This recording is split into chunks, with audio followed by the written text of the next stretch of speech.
व्याख्यानाला विचारपीठावर उपस्थित असणारे मेहमूदजी शेख, प्रफुल्लजी क्षीरसागर, गौतम कुंभारे, दर्पण टोपसे, प्राध्यापक रवींद्र दारुंडे, माझे सहकारी सुरेश झुरमुरे, हरीश इथापे, प्रशांत सपाटे, भगवान खराथे, राजू वानखेडे, प्रशांत नेपटे, बाळाजी जगताप, दशरथ जाधव, ज्ञानेश्वर राठोड, विजयाताई मुळे आणि या ठिकाणी उपस्थित असणाऱ्या आर्वीच्या स्त्री पुरुष नागरिकांनो आणि सळसळत्या रक्ताच्या, जिवंत हृदयाच्या, शाबूत डोक्याच्या माझ्या तरुण मित्रांनो, मैत्रिणींनो, लोकशाही पुढील आव्हाने या विषयावरच्या एका व्याख्यानाकरता आपण सगळे लोक एकत्र जमलो आहोत. मित्रांनो, माझ्या पूर्वीच्या वक्त्यांनी तुमच्या पुढ्यामध्ये बोलताना आपली लोकशाही धोक्यामध्ये आहे, आपलं संविधान धोक्यामध्ये आहे, या पद्धतीची मांडणी केली आणि संविधान धोक्यात असल्यामुळं, लोकशाही धोक्यात असल्यामुळं हे नरेंद्र मोदींचं जे सरकार आहे ते इथून घालवा, या पद्धतीचं आवाहन केलं. आता मी पहिला प्रश्न तुमच्या पुढ्यामध्ये हा उपस्थित करू इच्छितो की समजा लोकशाही धोक्यामध्ये असली तर तुमचं माझं काय बिघडतं? समजा हे संविधान धोक्यामध्ये आहे, ते बदललं असलं नसलं त्याने तुमच्या माझ्या जीवनात काय फरक पडतो? लोकशाही असेल नसेल, संविधान होतं नव्हतं, तुमच्या माझ्या जीवनामध्ये काय फरक पडला या संबंधीचं एक भान निर्माण करण्याच्या निमित्तानं मी तुमच्या पुढ्यामध्ये उभा आहे. तुम्हा सगळ्यांना कल्पना आहे की धीरेंद्र कृष्ण महाराजांच्या निमित्तानं नागपूरमध्ये जे काही प्रकरण सुरू होतं त्यावेळी मला देशभरातनं अनेक फोन यायचे. हरिद्वारच्या एका महंताचा फोन आला आणि ते मला असं म्हणायला लागले की मानव साहब, आपका जो काम है अंधविश्वास के खिलाफ, अच्छा काम है, इसमें हम शरीक होना चाहते हैं. मतलब बहुत अच्छी बात है, आप इसमें शरीक होना चाहते हो, लेकिन मेरे मन में कुछ सवाल. आप किसी प्रकार का अंधविश्वास बिल्कुल नहीं मानते? मैं बिल्कुल नहीं मानता हूं. थोड़ा तिकडचा आवाज बंद होईल पहा पोलिसांनी. मी त्यांना उत्तर दिलं की नहीं, मुझे किसी भी प्रकार का अंधविश्वास मेरे मन में नहीं है. त्यांनी पुढचा प्रश्न उपस्थित केला कि आपने ये संविधान पढ़ा है क्या? जी हाँ, पढ़ा है. संविधान की प्रस्तावना आपने पढ़ी है? मैंने कहा जी हाँ, पढ़ी है. ये प्रस्तावना की जो शुरुआत है, वी द इंडियन पीपल, हम भारतीय लोग, इसका मतलब ऐसा है कि ये संविधान हम भारतीय लोगों ने लिखा और ये भारतीय लोगों को हमने समर्पित किया. मैंने कहा बिल्कुल जी, सही बात है. बोले मानव साहब, इस पर आप विश्वास रखते हो? बोला जी हाँ, मैं विश्वास रखता हूं. जब ये प्रस्तावना लिखी गई, ये संविधान लिखा गया, तो आप वहां हाजिर थे क्या?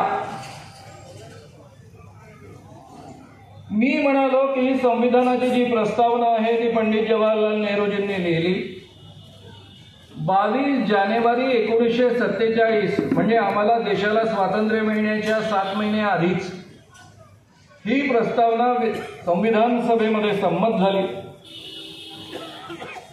आणि माझा जन्म तर 51 सालचा आहे, तर 47 साली मी कसा काय हजर राहू शकेल? मानव साहब, जब आप वहां हाजिर नहीं थे, इसके बावजूद आप मानते हो कि ये संविधान हम भारतीय लोगों ने लिखा है और हम भारतीय लोगों ने अपने आप को समर्पित किया है, ये आपके जीवन का सबसे बड़ा अंधविश्वास नहीं है क्या? प्रश्न पहा किती हुशारीने विचारला होता. मी त्यांना उत्तर देताना एक उत्तर दिलं. मी म्हणालो आपकी बात बिल्कुल सही है. ये जो संविधान है वो हम सामान्य भारतीय लोगों के लिए, सामान्य भारतीय लोगों ने लिखा है। आप जैसे जो लोग हैं उनके लिए संविधान नहीं है।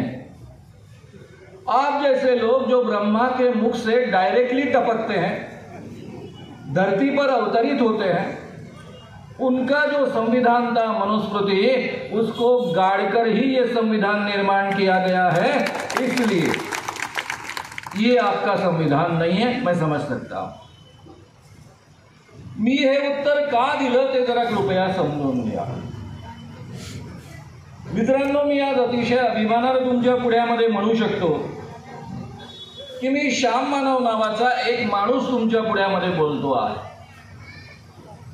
पण श्याम मानव नावाचा एक माणूस तुमच्या पुढ्यामध्ये मी बोलतो आहे असं म्हणण्याचा अधिकार मला या भारतीय संविधानानं दिलेला आहे। एक माणूस म्हणून, एक नागरिक म्हणून माझी ही ओळख या संविधानानं मान्य केली आहे। भारतीय परंपरेनुसार जर समजा हे संविधान निर्माण झालं नसतं तर मला म्हणावं लागलं असतं की श्याम मानव नावाचा एक शूद्र तुमच्या पुढ्यामध्ये बोलतो आहे। या देशामध्ये गेली 2-2,500 वर्ष ही आम्हा सर्वसामान्य माणसांची ओळख होती। कल्पना करा तुम्ही, लोकमान्य टिळकांच्या काळामध्ये कोल्हापूरच्या संस्थानामध्ये शाहू महाराज हे राजे होते। शाहू महाराज एकदा पंचगंगेमध्ये स्नान करत असताना त्यांचा ब्राह्मण त्यांच्या पुढ्यामध्ये पुराणोक्त मंत्र म्हणत होता आणि हा जे पुराणोक्त मंत्र म्हणतो आहे लक्षात आल्यानंतर शाहू महाराजांनी त्याला प्रश्न विचारले, का रे बाबा, तू माझ्या पुढ्यामध्ये वेदांमधले मंत्र का नाही म्हणत, पुराणातले का म्हणतो आहे? यावर शाहू महाराजांच्या पदरी नोकर असलेला हा ब्राह्मण त्यांना म्हणाला की शाहू महाराज, तुम्ही राजे असलात, मी तुमच्या पदरी नोकर असलो तरी तुम्ही जन्माने शूद्र आहात आणि शूद्रांना वेद ऐकण्याचा अधिकार नाही आणि म्हणून मी तुमच्या पुढ्यामध्ये वेदांमधले मंत्र म्हणू शकत नाही, मी पुराणांमधले मंत्र म्हणतो आहे। शाहू महाराज राजे होते, त्यांना राग आला। स्वाभाविकच त्यांनी त्या ब्राह्मणाला काढून टाकलं, त्याला नोकरीवरनं बरखास्त केलं आणि अख्ख्या महाराष्ट्रामध्ये आग लागली, पुण्यामध्ये विशेष आग लागली। लोकमान्य टिळक 1899 सालची घटना आहे, यांनी अग्रलेख लिहिला। या अग्रलेखामध्ये ते म्हणतात की शाहू महाराज एक क्षत्रिय आहेत की शूद्र आहेत या चर्चेला काहीही अर्थ नाही, कारण कलियुगामध्ये फक्त 2च वर्ण आहेत, एक ब्राह्मण आणि बाकी सगळेच्या सगळे शूद्र। क्षत्रिय वर्ण आणि वैश्य वर्ण हे कलियुगामध्ये सस्पेंड केलेले आहेत, त्यामुळे शाहू महाराज हे शूद्र आहेत आणि शूद्रांना वेद ऐकण्याचा अधिकार नाही आणि त्यामुळे ब्राह्मणांनी जे कृत्य केलं ते योग्य आहे। उलट त्या ब्राह्मणावर खऱ्या अर्थानं तो धर्माचं पालन करत असताना शाहू महाराजांनी त्याला नोकरीवरनं काढून त्याच्यावर अन्याय केलेला आहे। मग लोकांनी प्रश्न विचारला की शाहू महाराज हे तर शिवाजी राजांचे वंशज आहेत।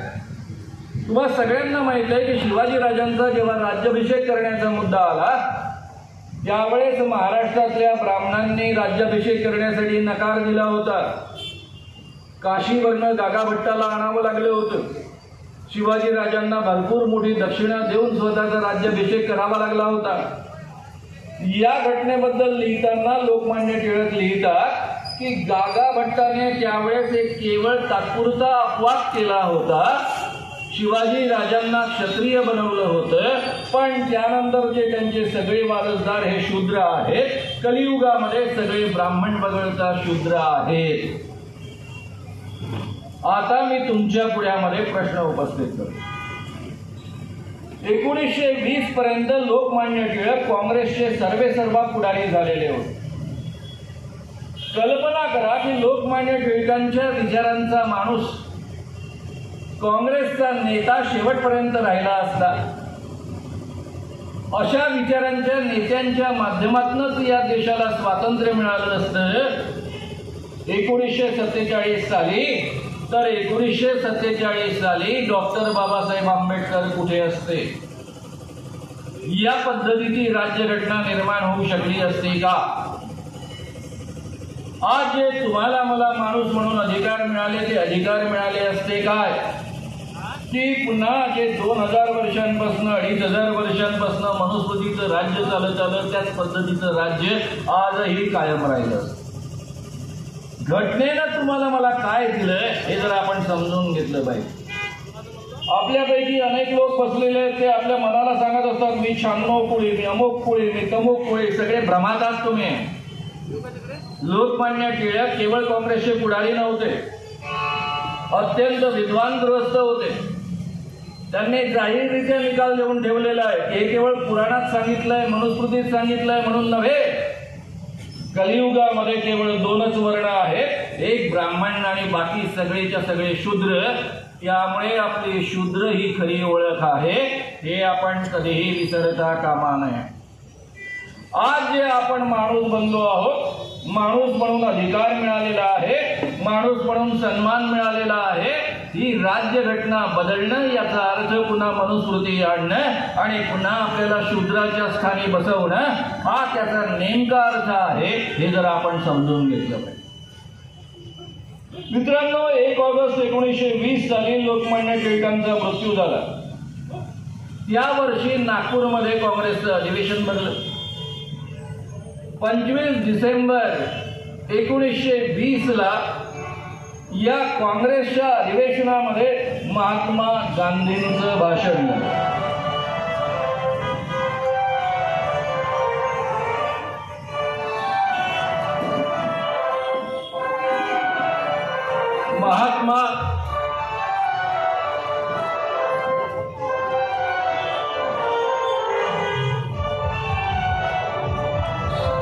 आता आपली राज्यघटना असल्यामुळं मिरवत लग्नाचा बँड वाजवण्याचाही अधिकार दिलेला आहे. त्याचाही आपल्याला सन्मान करावा लागतो आहे.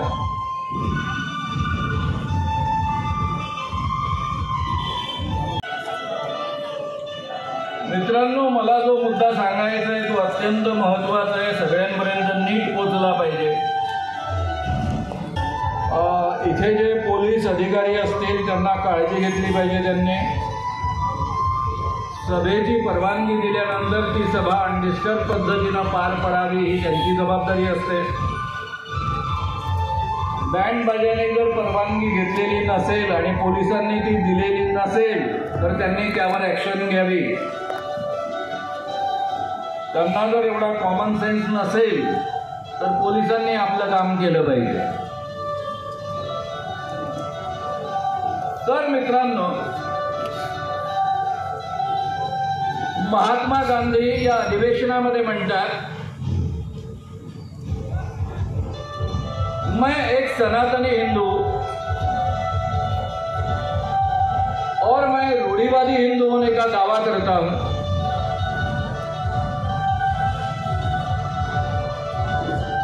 लेकिन मेरे धर्म में जो छुआछूत की प्रथा है वो एक अभिशाप है और उसे मैं बंद करना चाहता हूं. ये छुआछूत की प्रथा मेरे धर्म में है, इसलिए मुझे हिंदू कहने में भी शर्म महसूस होती है. एका बाजूने स्वतःला सनातनी हिंदू म्हणवतात महात्मा गांधी, दुसऱ्या बाजूने स्पृश्य अस्पृश्य प्रथेवर कडक टीका करतात. तोपर्यंत संपूर्ण काँग्रेस ही प्रामुख्याने उच्चभ्रूंची काँग्रेस होती. काँग्रेसचे जवळपास सगळे नेते हे प्रामुख्याने उच्च विद्या भूषित असे वकील लोक राहिलेले होते. जेव्हा महात्मा गांधींना हा प्रश्न विचारण्यात आला की तुम्ही भगवद्गीतेला खूप मानता, भगवद्गीतेमध्ये मनुस्मृतीमध्ये वेदांमधल्या ऋग्वेदामधल्या पुरुष सूक्तामध्ये ब्रह्म्याच्या मुखातनं ब्राह्मणांचा जन्म झाला, बाहूंमधनं क्षत्रियांचा जन्म झाला, मांड्यांमधनं वैश्यांचा जन्म झाला आणि पायांमधनं शूद्राचा जन्म झाला असं आमचं धर्मवचन आहे. त्यामुळे तुम्ही स्पृश्य अस्पृश्य हा भेद जो मानला जातो त्याच्यावर एवढी टीका का करता आहात? त्यावर 1920 साली महात्मा गांधी असं म्हणाले, माझ्या धर्मग्रंथांमध्ये काही सांगितलेलं असेल तरी जे माझ्या सत्सद विवेक बुद्धीला पटत नाही आणि जे मानव जातीला घातक आहे ते मी मान्य करणार नाही. आणि मित्रांनो, 1920 पासून संपूर्ण काँग्रेसचं स्वतंत्रता आंदोलन बदलत गेलं. गांधींनी प्रयत्नपूर्वक सगळ्या जाती जमातीतले शूद्र अतिशूद्र वेगवेगळ्या धर्मातल्या लोकांना त्यामध्ये सहभागी करून घेतलं, सगळ्यांना बरोबरीचं स्थान दिलं. काँग्रेसच्या संपूर्ण आंदोलनामध्ये 1920 ते 47 या काळामध्ये समतेचं मूल्य रुजवलं. ज्या देशामधल्या स्त्रिया घराच्या बाहेर पडत नसत त्यांना मोठ्या प्रमाणावर आंदोलनामध्ये सहभागी करून घेतलं.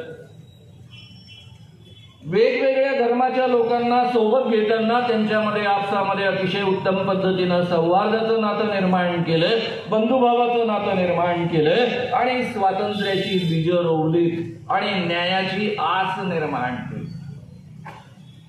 ज्या 4 मूल्यांच्या आधारावर आपली राज्यघटना संपूर्ण उभी आहे ते राज्यघटना समता, बंधुता, स्वतंत्रता आणि न्याय ही 4ही मूल्ये 1920 ते 47 या काळामध्ये प्रत्यक्ष या देशाचं स्वातंत्र्य आंदोलन सुरू असताना महात्मा गांधी आणि त्यांच्या सहकाऱ्यांनी प्रयत्नपूर्वक रुजवलं. आणि म्हणून मित्रांनो, या देशामधली लोकशाही इतकी वर्ष टिकू शकलेली आहे. नाही तर भारतीय लोकांचा समतेशी संबंध नव्हता. या देशामध्ये कधीच गेले 2-2.5 हजार वर्ष समता नव्हते. फुल्यांनी पुण्याचं वर्णन करून ठेवलेलं आहे.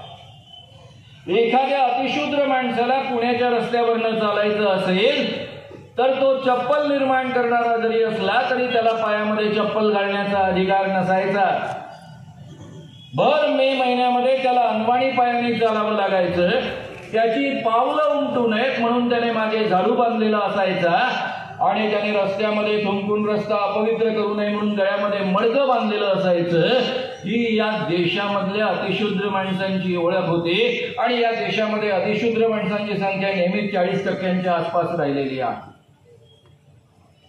म्हणजे या देशामध्ये कुत्रं शिवलं तर चालतं, गाय शिवली तर फारच चांगला आहे, पण एखादं गटारामध्ये भरलेलं डुक्कर जरी शिवलं तरी चालतं, पण माणूस शिवला तर चालत नाही.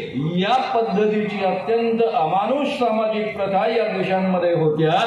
यामुळे समता नव्हती, स्वातंत्र्य नावाची कोणतीच गोष्ट नव्हती, सर्वसामान्य माणसांना शिक्षणाचा अधिकार नव्हता.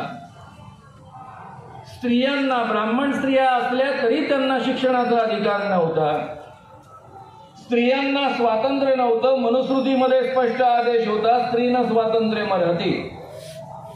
लहानपणी बापानं, तरुणपणी पतीनं आणि म्हातारपणे आपल्या मुलानं सांभाळायची ती वस्तू आहे. या पद्धतीनं या देशामध्ये स्त्रियांना ट्रीट केलं जायचं. या संपूर्ण देशामधल्या स्त्रियांना आणि साऱ्या माणसांना हे जे अधिकार प्राप्त झाले ते कसे झाले ते कृपया आपण समजून घ्या. मित्रांनो, ज्यावेळेस या देशाला स्वातंत्र्य मिळेल असं लक्षात आलं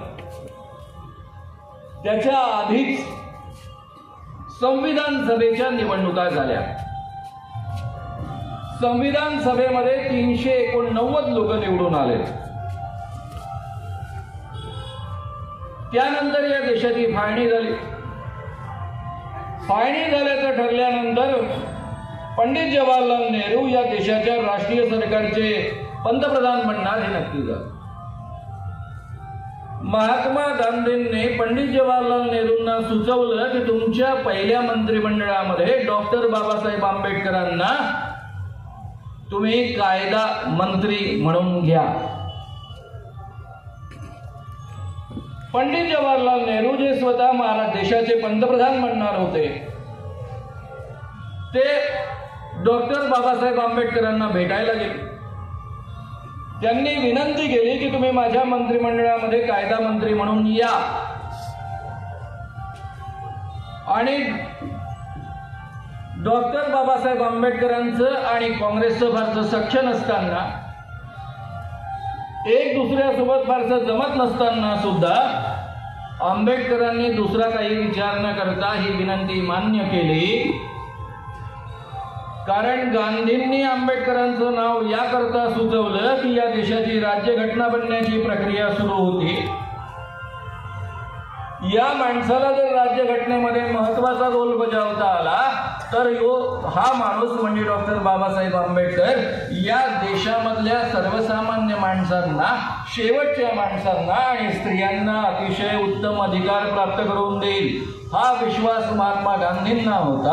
हा विश्वास पंडित जवाहरलाल नेहरू आणि सरदार वल्लभभाई पटेलांना पटला होता. आणि म्हणूनच त्या लोकांनी डॉक्टर आंबेडकरांना या प्रक्रियेमध्ये सहभागी करून घेतले. आणि स्वतः डॉक्टर बाबासाहेब आंबेडकरांनी पण हा विचार केला असेल की मी जर या प्रक्रियेमध्ये सहभागी झालो तर मला ज्यांना सगळ्यात उत्तम न्याय मिळवून द्यायचा आहे त्या सगळ्या लोकांना न्याय मिळवून देण्याची मला संधी उपलब्ध होईल. हे या चारही महापुरुषांचं अतिशय मनाचं मोठेपण आहे, हे आपण एका बाजूने समजून घेतलं पाहिजे. अडचण अशी होते की डॉक्टर बाबासाहेब आंबेडकर भारतामधनं निवडून आलेले नव्हते. ते ज्या प्रांतामधनं निवडून आले, सध्याचा बांगलादेश, त्यातले 90 सदस्य हे ऑलरेडी पाकिस्तानात गेले होते. म्हणजे जर घटना निर्माण करण्याचा अधिकारच हवा असेल तर डॉक्टर बाबासाहेब आंबेडकरांनी पाकिस्तानची राज्यघटना निर्माण केली पाहिजे. भारताच्या राज्यघटनेमध्ये त्यांचा संबंधच नव्हता. आणि म्हणून एका बाजूनं ते लॉ मिनिस्टर बनत असण्याच्या प्रक्रियेमध्ये काँग्रेसनं मुंबई प्रांतामधनं एका व्यक्तीला राजीनामा द्यायला लावलं. त्या ठिकाणावरनं डॉक्टर बाबासाहेब आंबेडकरांना संविधान सभेवर निवडून आणले. संविधान सभा ही आपल्या देशाची पहिली संसद आहे. आणि या संसदेमध्ये त्यांचा प्रवेश झाल्यानंतर खऱ्या अर्थानं त्यांना संविधान सभेचा सहभाग घेता आला, त्याचा एक भाग बनता आलं. आणि मग पुढे ते ड्राफ्टिंग कमिटीचे चेअरमन झाले आणि त्यातनं एवढी सुंदर ही राज्यघटना निर्माण झालेली आहे. ही राज्यघटना महात्मा गांधी, पंडित जवाहरलाल नेहरू, सरदार वल्लभभाई पटेल, काँग्रेस आणि डॉक्टर बाबासाहेब आंबेडकर या सगळ्यांनी मिळून निर्माण केलेली ही राज्यघटना आहे. गेले काही वर्ष आपल्या देशामध्ये एक वातावरण निर्माण केलं जातं की ही घटना जी आहे ती डॉक्टर बाबासाहेब आंबेडकरांनी केलेली. आपण बोलताना बोलतो ही डॉक्टर बाबासाहेब आंबेडकरांची राज्यघटना आहे. त्यामुळे अनेक काँग्रेसवाल्यांना सुद्धा असं वाटत असतं की या घटनेचा आपला काही संबंधच नाही आहे. आणि मग ही राज्यघटना कोणाकरता आहे तर शेड्यूल कास्ट करता आणि शेड्यूल ट्राईब करता. म्हणजे ही राज्यघटना कोणाच्या भल्याची आहे? शेड्यूल कास्ट आणि शेड्यूल ट्राईबच्या भल्याची ही राज्यघटना आहे. त्यांच्याकरता ही राज्यघटना निर्माण करण्यात आलेली आहे. प्रत्यक्षामध्ये ही राज्यघटना जी आहे ती या देशामधल्या सर्वसामान्य ब्राह्मण पुरुष वगळता इतर सगळ्या पुरुषांना आणि ब्राह्मण स्त्रियांसकट 100% स्त्रियांना न्याय देण्याकरता निर्माण झालेली राज्यघटना आहे. हे आपण जरा नीटपणे समजून घेतलं पाहिजे आणि त्यामुळे या अर्थानं याकडे पाहिलं पाहिजे. नाही तर तुम्हाला मला स्वतःला माणूस म्हणून घेण्याचा अधिकारच नव्हता. मित्रांनो,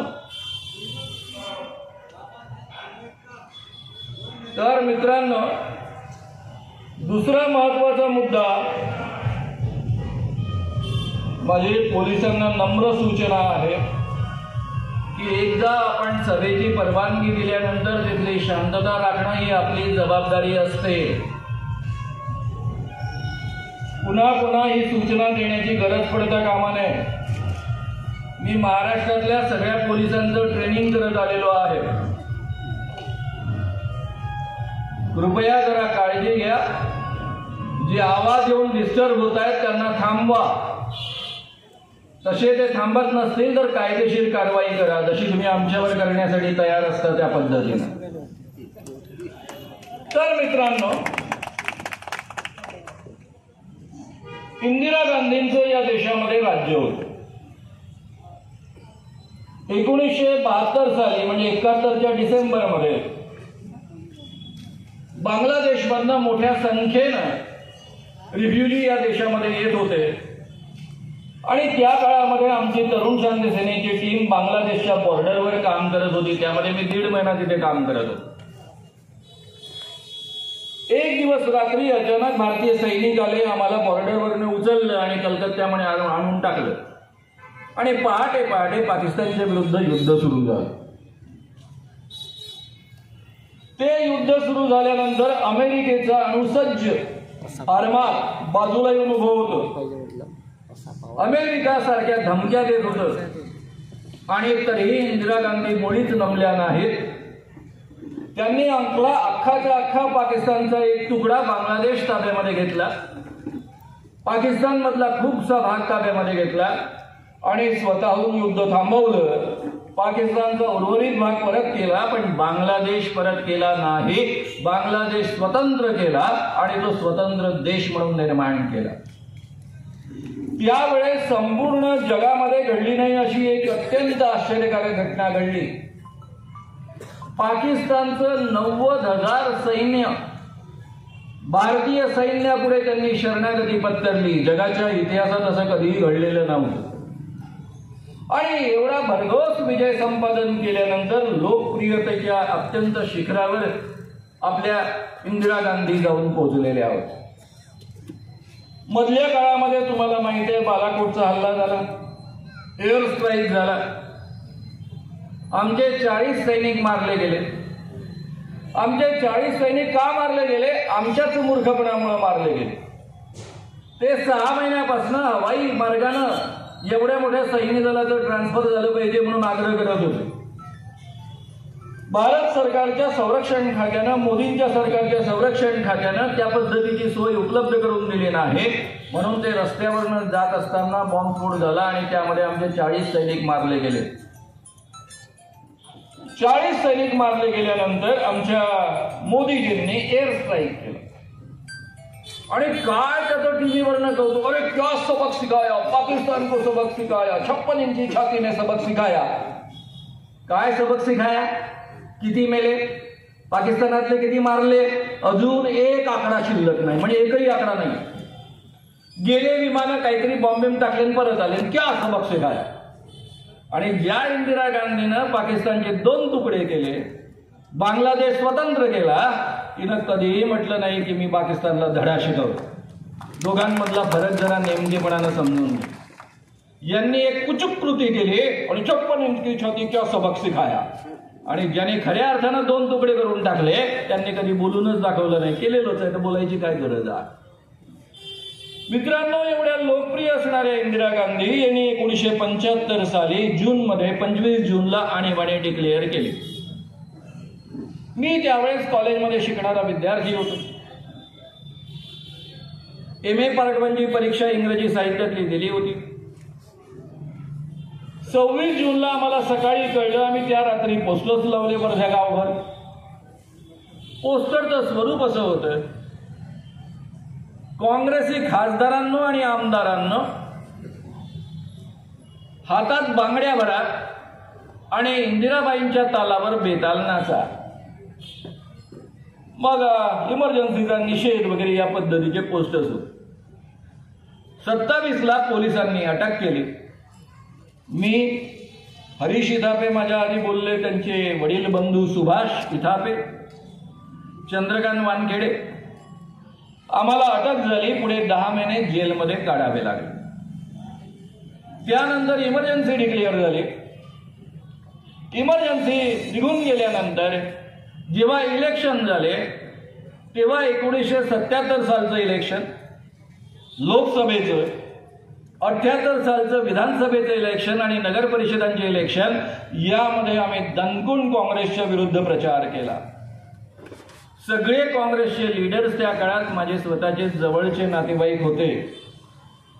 असं असून त्यांच्या विरुद्ध दणकून प्रचार केला. इंदिरा गांधी एवढ्या ताकदवान, एवढ्या सशक्त, इतर कोणत्याही पक्षामध्ये 10 सुद्धा खासदार निवडून आणण्याची क्षमता नसताना, या देशामध्ये एवढ्या मोठ्या प्रमाणावर शिक्षण नसताना, एवढे अशिक्षित लोक असताना, वृत्तपत्राशिवाय इतर कोणतंही माध्यम लोकांपर्यंत पोहोचण्याचं उपलब्ध नसताना, या देशामधल्या अशिक्षित जनतेनं एवढ्या सामर्थ्यवान इंदिरा गांधींना धडा शिकवला आणि त्यांना घरी पाठवलं. हे भारतीय जनतेचं सामर्थ्य आहे. त्या पुढ्यामध्ये मोदी की झाड की पत्ती आहे. तुम्ही त्यांना केव्हाही सहजतेनं घरी पाठवू शकता.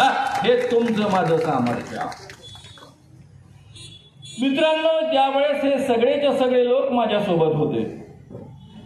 जनसंघ नावाचा यांचा हा पक्ष होता.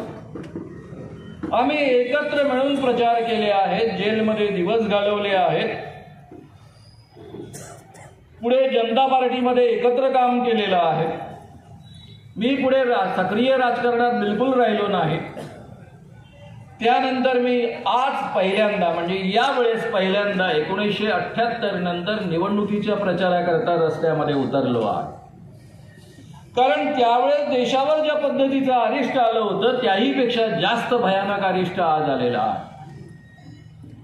1980 साली हे जनता पार्टीमधनं बाहेर पडले. यांनी बीजेपी, भारतीय जनता पक्ष नावाचा पक्ष स्थापन केला. 1984 साली यांचे केवळ 2 खासदार निवडून आले. हे 2 खासदार निवडून आल्यानंतर यांच्या लक्षात आलं की आता आपल्याला वाढायला संधी नाहीये. जयप्रकाश नारायणांचं आणि विनोबांचं नाव घेऊन किंवा गांधींचं नाव घेऊन आपल्याला फार पुढे जाता येणार नाही. आणि म्हणून यांनी 1984 साली एक धर्मसंसद आयोजित केली. या धर्मसंसदेमध्ये त्यांनी निर्णय घेतल्या, अयोध्या, मथुरा, काशी लेकर रहेंगे. 1990 साली मंडल आयोग लागू झाला. ऑगस्ट महिन्यामध्ये विश्वनाथ प्रताप सिंगांच्या नेतृत्वामध्ये या देशामध्ये ज्या पद्धतीनं शेड्यूल कास्टला 15%, शेड्यूल ट्राईब्सला 7.5%, त्याच पद्धतीनं आता रिझर्वेशन्स मिळायला लागले ओबीसींना 27%. नोकऱ्यांमध्ये, राजकीय क्षेत्रांमध्ये, सगळ्याच क्षेत्रांमध्ये हे रिझर्वेशन लागू झालं. या लोकांच्या पोटामध्ये मोठं दुखायला लागलं आणि म्हणून याला यांनी उत्तर देण्याकरता आपलं कमंडल आंदोलन 1.5-2 महिन्यातच सुरू केलं. सोमनाथवरनं रथयात्रा अडवाणींनी काढली. त्याची परिणती 6 डिसेंबर 1992ला बाबरी मस्जिद पडण्यामध्ये झाली. बाबरी मस्जिद पडल्यानंतर या देशामध्ये अत्यंत भीषण दंगली, हिंदू मुस्लिम दंगली उसळल्या. साधारणतः 1947 नंतर या देशामध्ये एवढ्या मोठ्या प्रमाणावर कधी दंगली निर्माण झाल्या नव्हत्या. 46-47 मध्ये एवढ्या मोठ्या संख्येनं माणसं मारली गेली होती. 20 लाखांच्या वर अमानुष हत्या झालेल्या होत्या. आणि असं असताना सुद्धा हा देश सुधारला होता, एक दुसऱ्यासोबत जगायला शिकलेला होता. हिंदू मुस्लिमांमध्ये बऱ्यापैकी सौहार्द निर्माण झालं होतं. काही अपवादात्मक छूटपूट घटना सोडल्या तरी या पद्धतीनं घटना घडत नव्हत्या. आणि या दंगलींमध्ये 2000 माणसं या देशामध्ये मारली गेली. माझ्या एकट्या मुंबईमध्ये 900 माणसं मारली गेली. 50 दिवसपर्यंत मुंबईमध्ये या दंगली सुरू होत्या. कारण मी 1990 सालापासून मुंबईमध्ये राहतो आहे. या दंगली थांबत नाही म्हणून केंद्रामध्ये संरक्षण मंत्री असलेले शरद पवार यांना पुन्हा महाराष्ट्रामध्ये मुख्यमंत्री म्हणून पाठवण्यात आलं. आणि शरद पवार मुंबईमध्ये येताच 72 तासांमध्ये केवळ त्यांनी या सगळ्या दंगली आटोक्यात आणल्या आणि मुंबई शांत केली. हे या माणसाचं सामर्थ्य आहे. आणि म्हणून शरद पवारांना संपूर्ण महाराष्ट्र एवढी किंमत देतो आणि महत्त्व देतो. मित्रांनो, त्यानंतर याला प्रतिक्रिया म्हणून या देशामध्ये पहिल्यांदा अतिरेकी कारवाया घडून आल्यात. मुंबईमध्ये बॉम्बस्फोट झालेत, त्यामध्ये 257 लोक मारले गेले, 1400 लोक आयुष्यभराकरता जायबंदी झाले. 2001 मध्ये नरेंद्र मोदी गुजरातचे मुख्यमंत्री झाले. 2002 मध्ये गुजरातमध्ये हिंदू मुस्लिम दंगे झाले, त्यामध्ये 2000 माणसं मारली गेलीत. आणि जे काही चौकशी अहवाल प्रसिद्ध झाले, सुप्रीम कोर्टाचे निर्णय आले, त्यानुसार यामध्ये सहभाग होता सरकारी माणसांचा आणि सरकारी अधिकाऱ्यांचा. आणि म्हणून गुजरातमधले सगळे खटले या संदर्भातले मुंबईमध्ये ट्रान्सफर करण्यात आले होते. या पद्धतीनं हिंदू मुस्लिम दंग्यांचा वापर करून या देशामध्ये सांप्रदायिक वातावरण तयार करून प्रेतांचा खर्च निर्माण करून बीजेपीनं हा सत्तेचा सोपान चढलेला आहे. हे आपण कधीही विसरता कामा नये. ही माणसं मारून सत्तेवर आलेली आहे. मित्रांनो, पुढच्या काळामध्ये सांप्रदायिक वातावरण यांनी प्रचंड वाढवत ठेवलं, याची तुम्हाला सगळ्यांना नीट कल्पना आहे. 2014च्या आधी या देशामधल्या मुस्लिमाला हा देश आपला नाही असं वाटण्यासारखी परिस्थिती नव्हती. छुटपुट जरी दंगली होत होत्या तर 2014 नंतर या पद्धतीचं वातावरण या देशामध्ये तयार करण्यात आलं की मुस्लिमांना या देशामध्ये राहूच नाही, राहायचं असेल तरी त्यांनी दुय्यम नागरिकत्व स्वीकारावं. आता एवढं सगळं करून मोदींनी गेले 10 वर्ष उत्तम सरकार चालवलं काय? जर मोदींनी गेल्या 10 वर्षामध्ये उत्तम सरकार चालवलं असतं तर कदाचित आपण वेगळ्या पद्धतीनं त्यांच्याकडे पाहिलं असतं. ठीक आहे, माणसं मारून सत्तेवर आले, पण मेजॉरिटी माणसांचं हे भलं करतायत असं तरी किमान आपण म्हटलं असतं. मोदी एक विज्ञान विरोधी आहे. ते काय त्याचं कारण आहे मी तुम्हाला सांगणार. यांचा एक मनुष्य विकास बळ मंत्री डॉक्टर सत्यपाल सिंग, जे मुंबईचे पोलीस कमिशनर होते.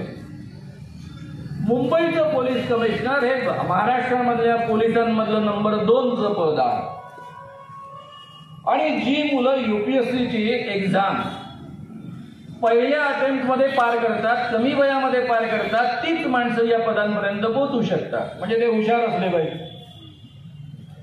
हा माणूस 2016 मध्ये म्हणतो डार्विनचा जो उत्क्रांतीवादाचा सिद्धांत आहे तो खरा नाही, कारण वानराचं रूपांतर माणसांमध्ये झालेलं आमच्या पूर्वजांनी पाहिलेलं नाही, ते त्यांनी कुठेही लिहून ठेवलेलं नाही. डार्विनचा उत्क्रांतीवादाचा सिद्धांत का महत्वाचा आहे? कारण त्यामुळे आपल्याला कळतं आपली उत्पत्ती कशी झाली. आपल्या शाळांमधल्या मुलांना कळतं की 450 कोटी वर्षापूर्वी पृथ्वी सूर्यापासून वेगळी झाली, ती थंड होत गेली. 350 ते 250 कोटी वर्षापूर्वी एक पेशीय प्राणी अॅमिबासारखा याच सृष्टीमध्ये याच पृथ्वीवर निर्माण झाला. त्याचं रूपांतर आधी जलचर प्राणी, त्यानंतर स्थलचर प्राणी असं होत गेलं आणि त्यानंतर प्रत्यक्षामध्ये 10 लाख वर्षापूर्वी तुमच्या माझ्यासारखा 2 पायांचा माणूस इथे जगायला लागला.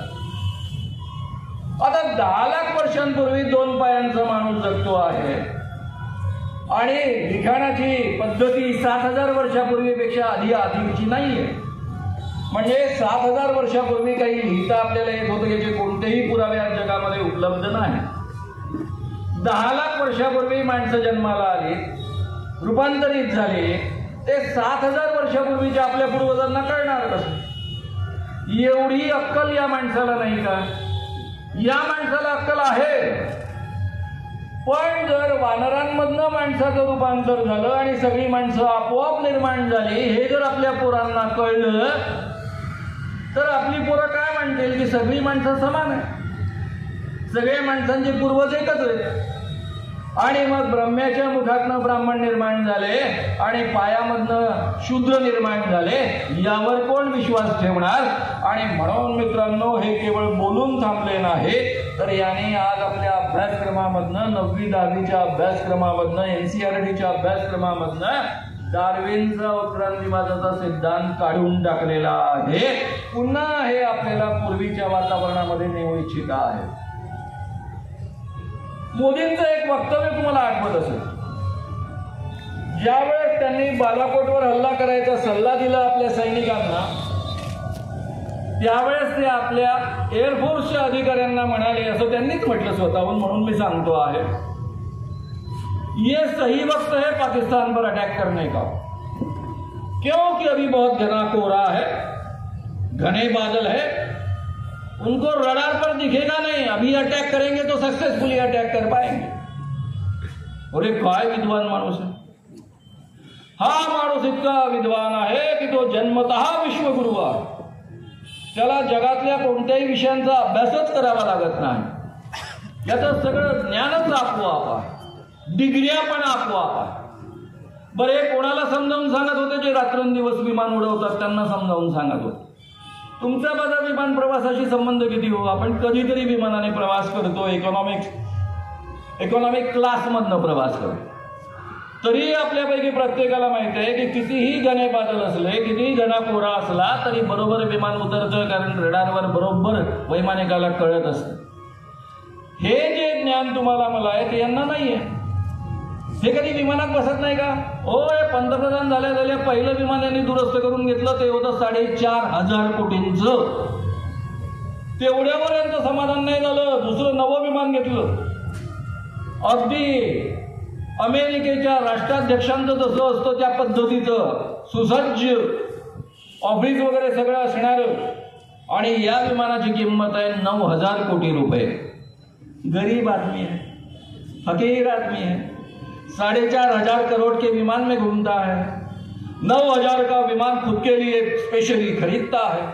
इतना फकीर आदमी है, गरीब आदमी है, चाय बेचने वाला. त्यांचं दुसरं एक वाक्य प्रसिद्ध आहे, शेजारच्या नाल्यामधनं जो गॅस बाहेर येतो त्याच्यावर चहा तयार करता येतो. आणि जे गुजरातमध्ये त्यांचं चरित्र शिकवलं जातं त्यामध्ये उल्लेख आहे की नरेंद्र मोदी रेल्वे स्टेशनवर चहा विकायचे. काय घडलं असावं?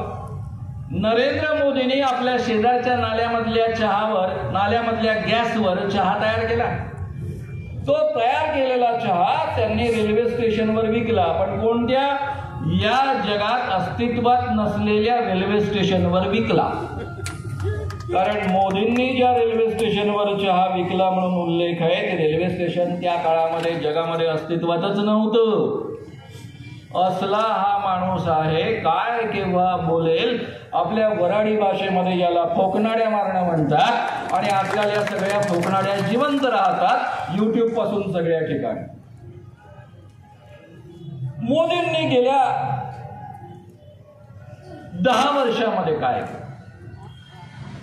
मोदींनी आश्वासन दिलं होतं. जेव्हा मोदी सत्तेवर येत होते तर मी एका त्यांच्या आश्वासनाला फार भुललो. ना मैं खाऊंगा ना मैं किसी को खाने दूंगा. आता मी जयप्रकाश नारायणांच्या भ्रष्टाचार विरोधी आंदोलनामधला कार्यकर्ता. आपला देश भ्रष्टाचार मुक्त व्हावा असं मनापासून वाटतं. आयुष्यात मी कधी भ्रष्टाचार करत नाही, 1 पैसा भ्रष्टाचारामध्ये कधी कुणाला देत नाही. त्याचे जे काही परिणाम होतात ते भोगत राहतो. त्यामुळे मोदींनी जर मनात आणलं आणि एखाद्या पंतप्रधान सारख्या शासनकर्त्यांनी मनात आणलं तर खरोखर आपल्या देशामध्ये भ्रष्टाचार मुक्त आपला देश बनू शकतो. आणि म्हणून माझ्यासारख्या कार्यकर्त्याने त्यांचं गुजरातमधलं सगळे कृत्य माहीत असून सुद्धा म्हटलं होतं, चला यांना एक संधी मिळते, आपण पाहूया कसा भ्रष्टाचार मुक्त देश करतात. आज प्रत्यक्षामध्ये काय घडलेलं आहे? ना मैं खाऊंगा, मैं बहुत खाऊंगा, छुप छुप कर खाऊंगा, इलेक्टोरल बॉन्ड्स के माध्यम से खाऊंगा, अलग अलग माध्यम से खाऊंगा, ईडी को भेजूंगा, पैसे इलेक्टोरल बॉन्ड में भर दिए कि छोड़ दूंगा. म्हणजे भरपूर खाऊंगा, जो जो खाते हैं उनको उनको साथ में लूंगा, जो खाते हैं या नहीं खाते लेकिन साथ में नहीं आते उनको जेल में भेजूंगा.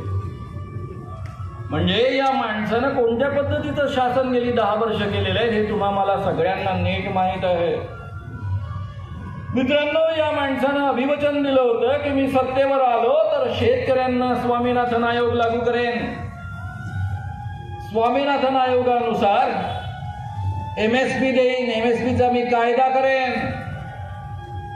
MSP लागू करेन. म्हणजे काय, शेतकरी जे काही शेतामध्ये उत्पादन करतात त्याचा उत्पादन मूल्य अधिक 50% नफा असा MSP जाहीर करेन.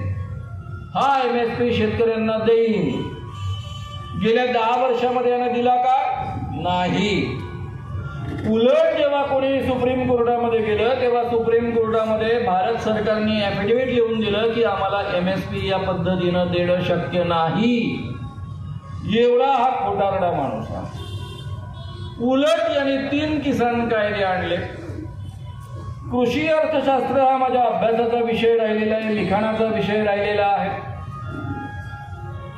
मी तुम्हाला अतिशय छातीठोकपणे सांगतो, माझं श्याम मानव नावाचं YouTube चॅनल आहे, त्यावर फार विस्तारानं यावर मी सिरीज केलेली आहे. जर हे 3 कायदे लागू झाले असते तर काही वर्षांमध्ये सारेच्या सारे शेतकरी हे शेतमजूर झाले असते आणि ही शेती कॉर्पोरेटच्या मालकीची झाली असते. याला विरोध म्हणून या देशामध्ये शेतकऱ्यांनी प्रचंड मोठं आंदोलन केलं.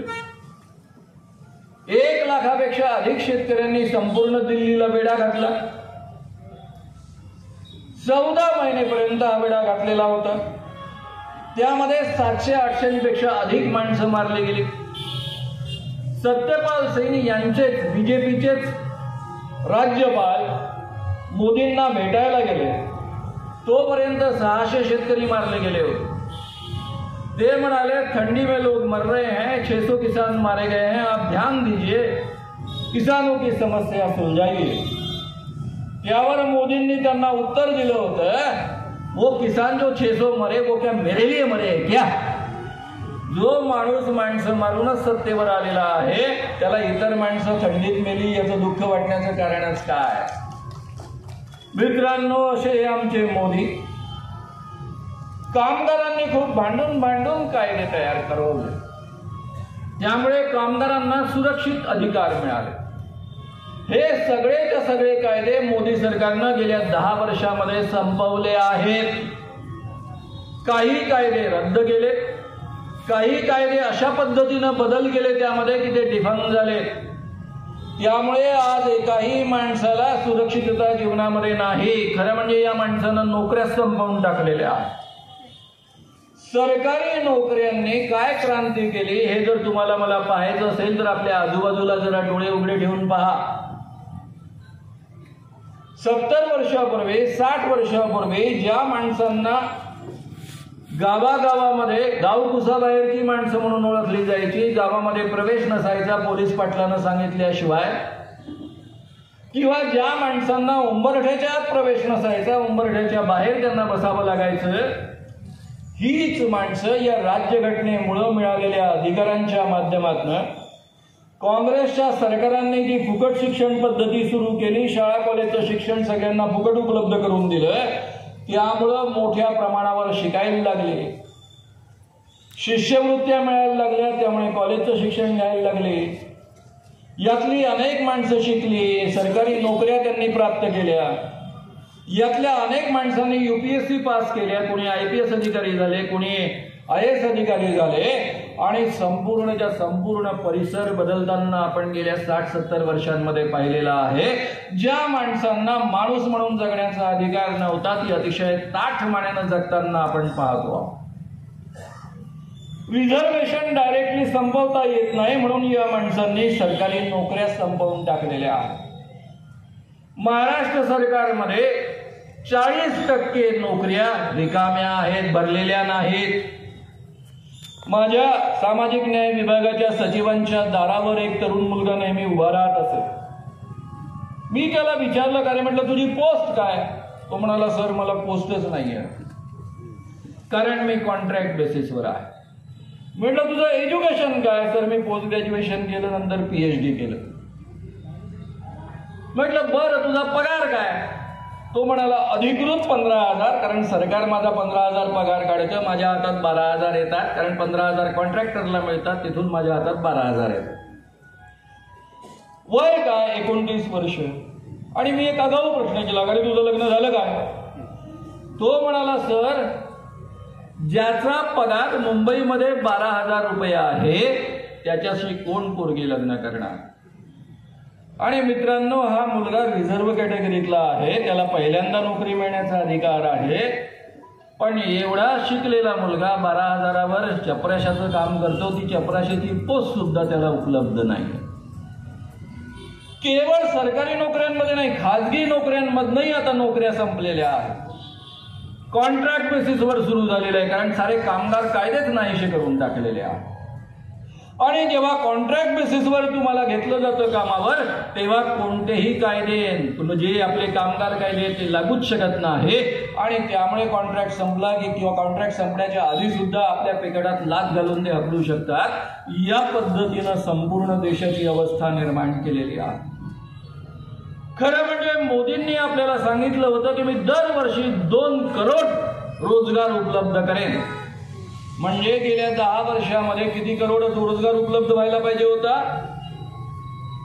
20 कोटी. 20 कोटी लोकांना रोजगार मिळायला हवा होता. काही लाख लोकांना सुद्धा मिळाला नाही. उलट 25 कोटी बेरोजगार या देशामध्ये आज आहेत, हे आपल्या लक्षात येतं.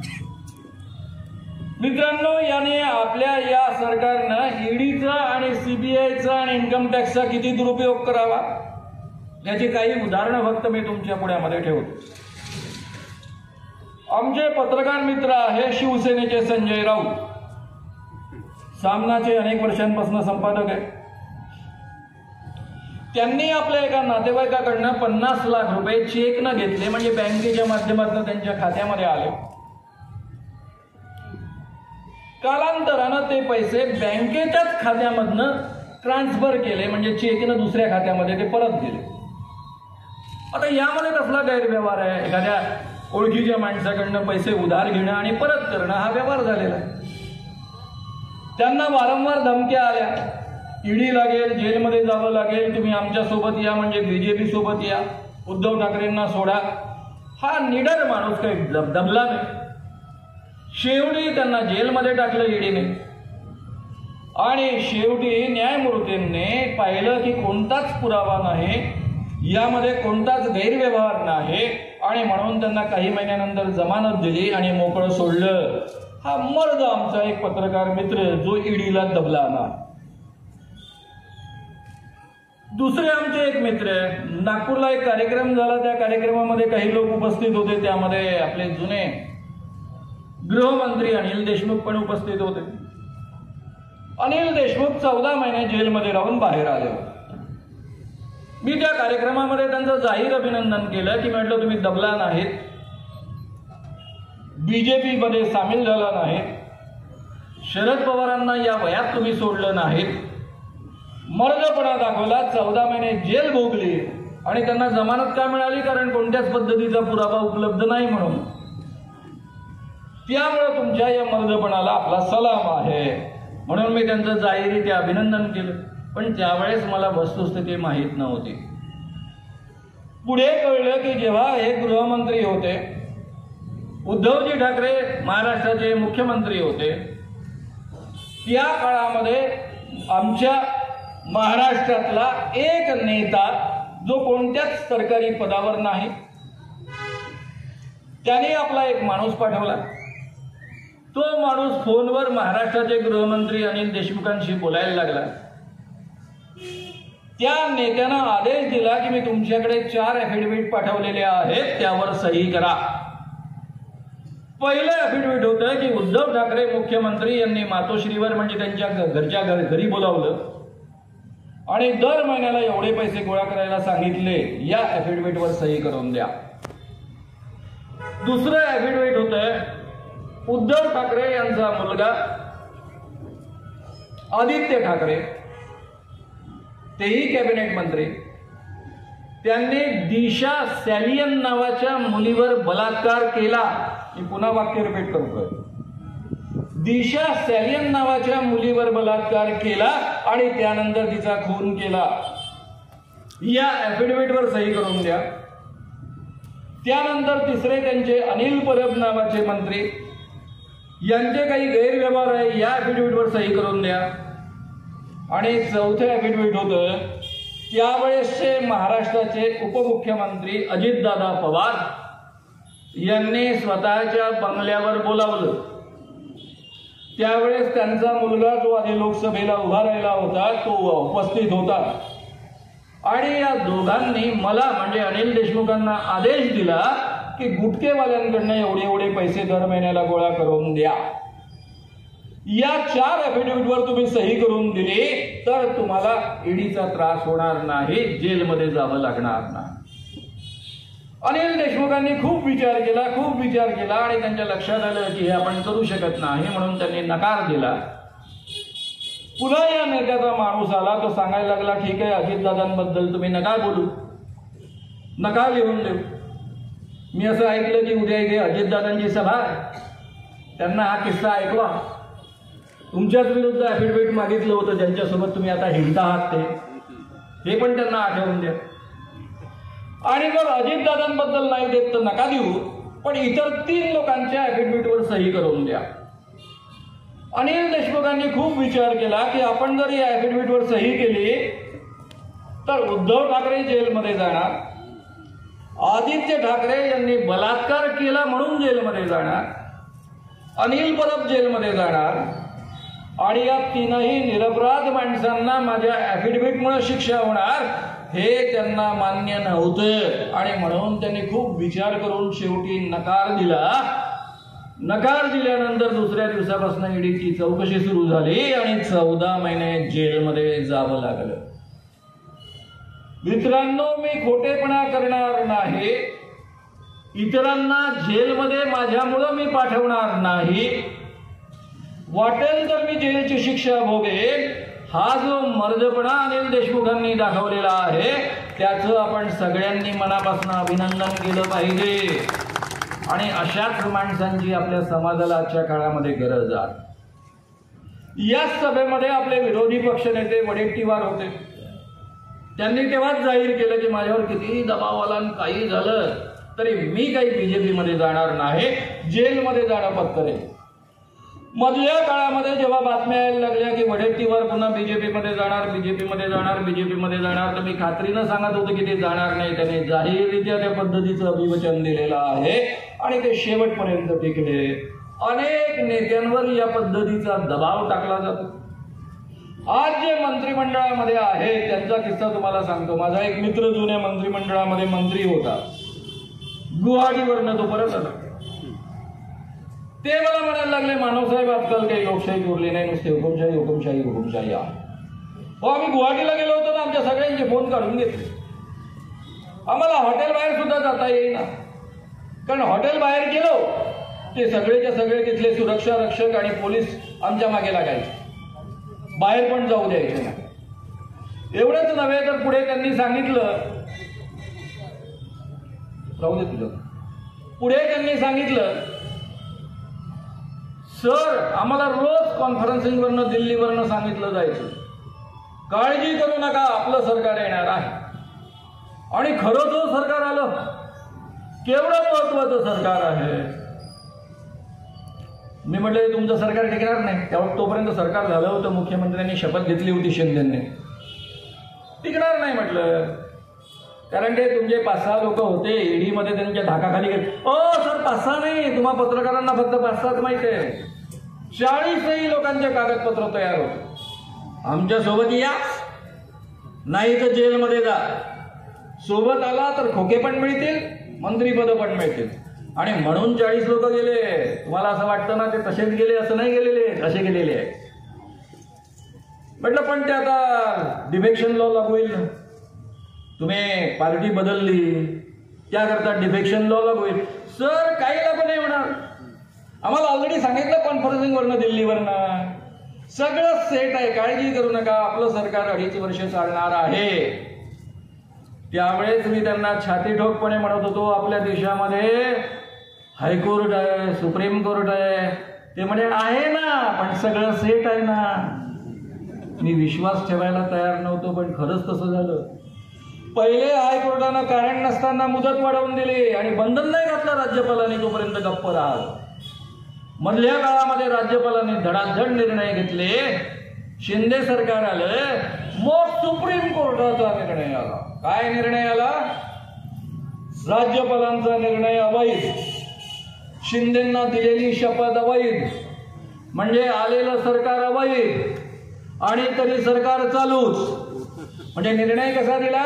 इतिहासामध्ये सीजेआयचं नाव बदनाम होऊ नये, पण operation 100% successful but patient died. Operation 100% यशस्वी, पण पेशंट मात्र मेला. या पद्धतीचे निर्णय आले आणि हे अवैध असणारं सरकार अजूनही चालू आहे. हे आपल्या देशामधलं चित्र आहे. जेव्हा एका पक्षाची फोटाफोट झाली, त्याचे अध्यक्ष मला सांगत होते, सर आमचं निवडणूक चिन्ह जाणार, आमच्या पक्षाचं नाव जाणार, पक्षानं जी गंगाजळी गोळा केली तीही जाणार, पुढे आम्ही कोर्टामध्ये लढायचं कसं, आमच्या पुढ्यामध्ये प्रश्न आहे.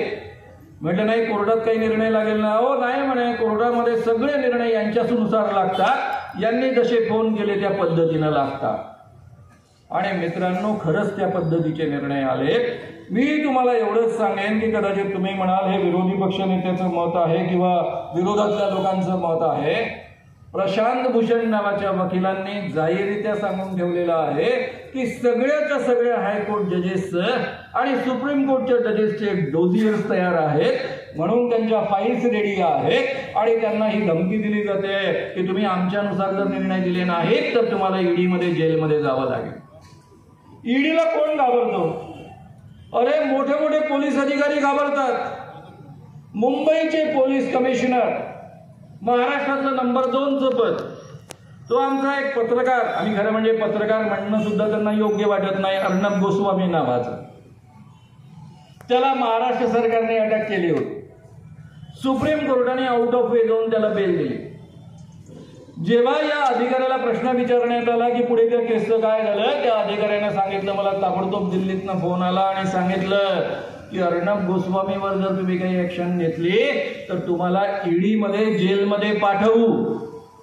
मुंबईचे पोलीस कमिशनर ईडीमध्ये आपल्याला जेलमध्ये पाठवतील म्हणून घाबरतात. याचा अर्थ केवढी ही दहशत आहे, कृपया आपण समजून घ्या. मित्रांनो, आपली संपूर्ण न्याय व्यवस्था स्वतंत्र असं आपण म्हणू शकत नाही. फक्त इलेक्ट्रोल बॉन्डचा एक निर्णय आला ज्याच्यामुळे आपल्याला थोडी छाती आपली फुगते.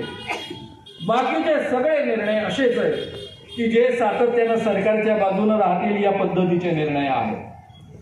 त्यानंतर मित्रांनो, सध्याचं इलेक्शन कमिशन, अरे इलेक्शन कमिशनचा काय धाक होता.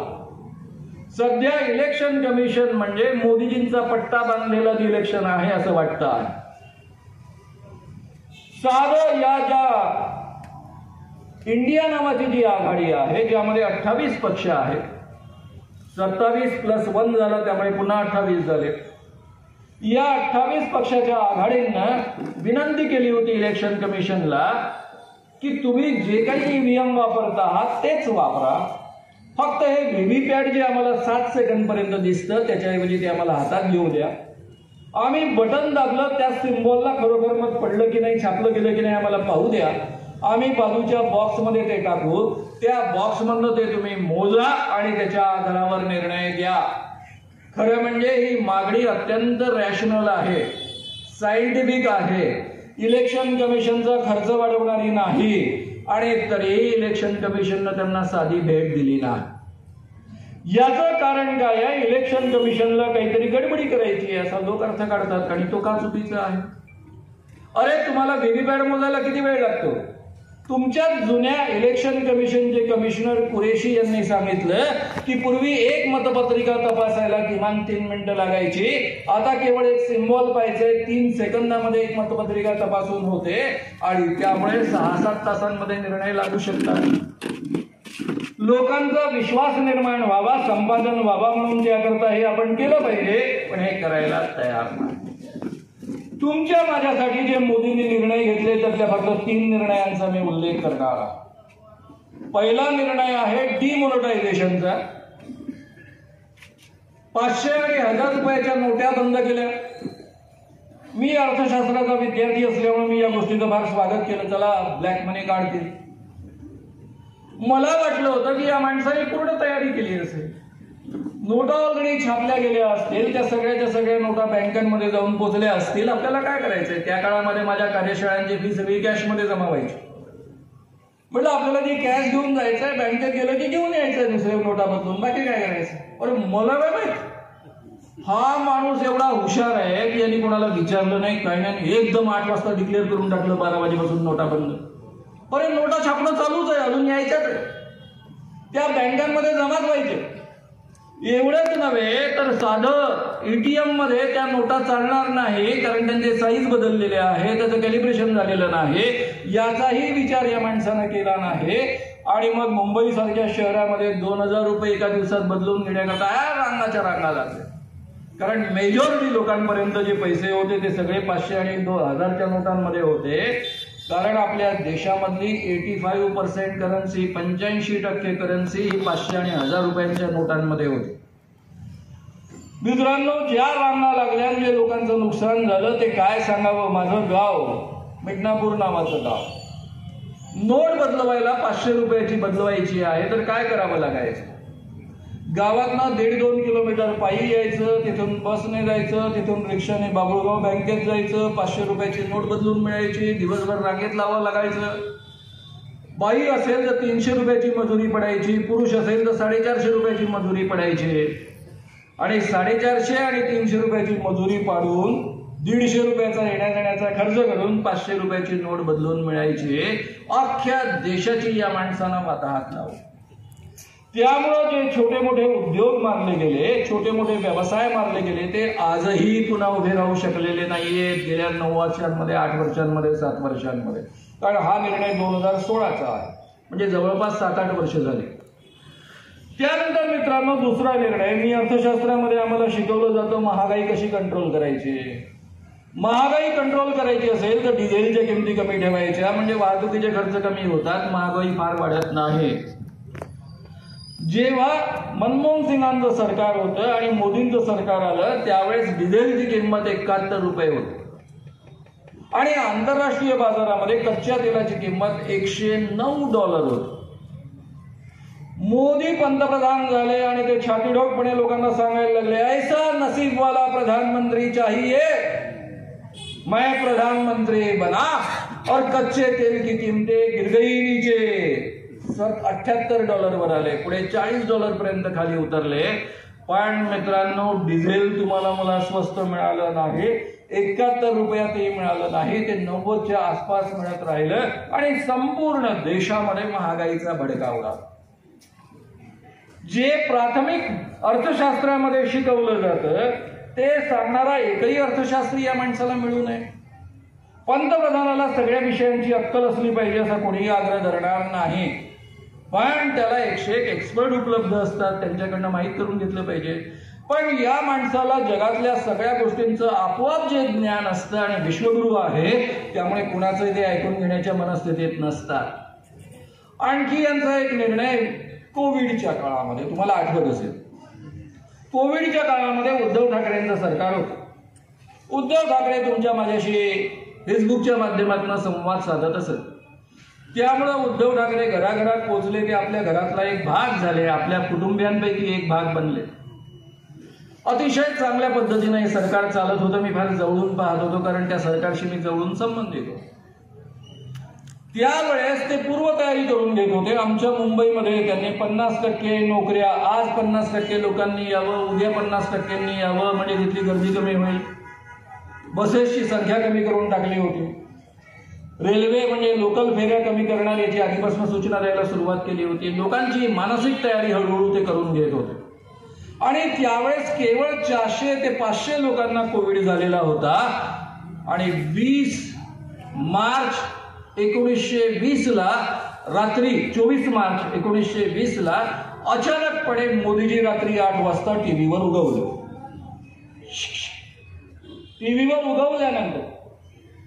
टीव्हीवर ते उगवल्यानंतर त्यांनी जाहीर करून टाकलं की आज रात्री 12 पासून कडक लॉकडाऊन 21 दिवसांकरता लागू. माणसं होती तिथेच थांबले, कोणी कलकत्त्यात अडकलं, कोणी मुंबईत अडकलं, कोणी कुठे अडकलं, कोणी कुठे अडकलं. मला एक कळत नाही, हा माणूस आकाशातनं पडलेला आहे. अरे तुम्ही पंतप्रधान, तुम्ही मुख्यमंत्री होता ना गुजरातमध्ये इतकी वर्ष, तुम्हाला हे माहित नाही की या देशामधली 50% माणसं रोज कमावतात आणि रोज खातात. 21 दिवस ही माणसं कशी जगतील याचा तुम्ही विचार केला? अचानक 8 वाजता येतात, 12 वाजेपासून लॉकडाऊन जाहीर करता. लॉकडाऊन का जाहीर केला? कारण कोविड पसरू नये. कोविड कुठून येतो? विमानात नाही येतो, मोठ्या शहरांमधनं खेड्यापाड्यांपर्यंत जाऊ शकतो, म्हणून तुम्ही लॉकडाऊन लागू केला.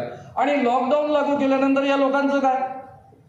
ज्यांच्या नोकऱ्या गेल्यात, ज्यांची रोजची मजुरी गेली. मुंबईमध्ये 35% लोक घराच्या बाहेर खातात, त्यांनी कुठं खायचं? हॉटेल बंद, टपऱ्या बंद, सगळं बंद. घरी अन्न शिजवायची काही व्यवस्था नाहीये. झोपडपट्टीत एका 10 बाय 10च्या रूम मध्ये 10-10, 15-15 माणसं राहतात. कशी माणसं जगणार? आणि मग मुंबईमधनं लोंढेच्या लोंढे निघायला लागले, दिल्लीमधनं लोंढेच्या लोंढे निघायला लागले, चेन्नईमधनं लोंढेच्या लोंढे निघायला लागले आणि ते गावोगाव परतायला लागले. या माणसांना कोविड पसरू नये म्हणून आणला होता लॉकडाऊन, आणि यांनी लॉकडाऊन आणल्यामुळं देशभर खेड्यापाड्यांमध्ये कोविड पसरला. या माणसाच्या या निर्णयांना काय म्हणावं? याला मला एकच उदाहरण आठवतं आणि ते उदाहरण मी तुमच्या पुढ्यामध्ये देईन. एक मालूक होता आणि त्याचा अत्यंत प्रेमळ असा स्वामी भक्त नोकर होता. एकदा दोघांचं दुपारचं जेवण झालं, मालकाला झोप यायला लागली, तो झाडाखाली झोपला आणि तो आपल्या नोकराला म्हणाला, झोपण्याच्या आधी हे पहा माझी झोप डिस्टर्ब होता कामा नये याची काळजी घे. आणि आपली जी तलवार होती त्याने ती बाजूला काढून ठेवून दिली. मालक झोपला, घोरायला लागला, तेवढ्यात एक माशी आली, त्याच्या नाकावर बसले. नोकरानं ती हाताने उडवली, दुसरी आली, पुन्हा उडवली, पुन्हा आली, पुन्हा उडवली. 5-6दा ही माशी उडवल्यावर त्याच्या लक्षात आलं की बहुधा या माशीला नाक फार आवडलेलं आहे, वारंवार येऊन बसते आहे. जोपर्यंत आपण या माशीला मारत नाही तोपर्यंत मालक निर्विघ्नपणे झोपू शकणार नाही. आणि म्हणून मित्रांनो, आमच्या या स्वामी भक्त नोकरानं तलवार घेतली, मालकाच्या नाकावर माशी बसलेली असताना तिला कचकन कापली.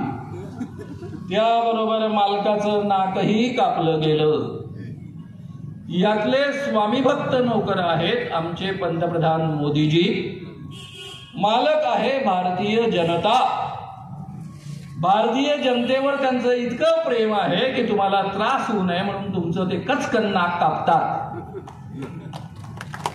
यांच्या अज्ञानापोटी, यांच्या चुकीच्या निर्णयापोटी तुमची माझी मान कापण्याच्या आधी यांना घरी हकला, नाहीतर आपलं काही खरं नाही. मित्रांनो, या पद्धतीचे यांचे निर्णय आहेत.